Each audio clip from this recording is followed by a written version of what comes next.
సుబ్రహ్మణ్య స్వామి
ఓం నమః శివాయ.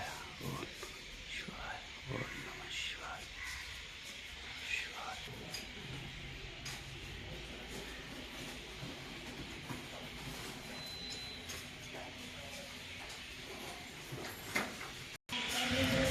అందరికీ నమస్కారం. ఈరోజు ధవళేశ్వరంలో గల శ్రీ ఉమా అగస్తేశ్వర స్వామి ఆలయాన్ని సందర్శించడం జరిగింది. ఇది చాలా పురాతనమైనది.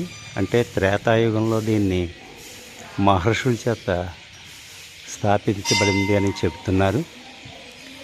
ఈ ధవళగిరిలో ఉమా అగస్తేశ్వర స్వామి, శ్రీ లక్ష్మీ జనార్దన స్వామి, శ్రీ ఆంజనేయ స్వామి వాళ్ళ 3 దేవాలయాలు త్రేతాయుగం నుంచి మహర్షుల చేత దేవతల చేత పూజింపబడుతుంది ఈ శివుడని చెప్పడం జరిగింది.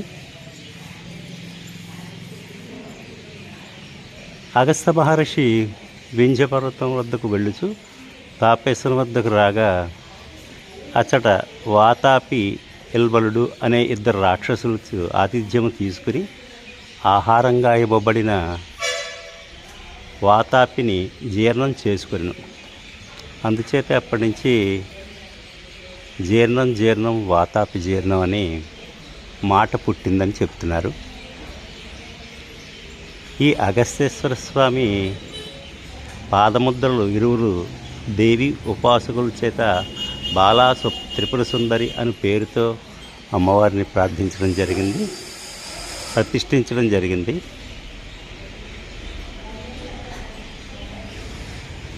ఈ క్షేత్రం మహర్షుల చేతను దేవతల చేతను పూజింపబడిందని చెప్పడం జరుగుతుంది. నిజంగా కార్తీక మాసంలో స్వయంభూలింగుడైన ఈ అగస్తేశ్వర స్వామిని దర్శించడం చాలా పూర్వజన్మ సుకృతం. ఓం నమః శివాయ.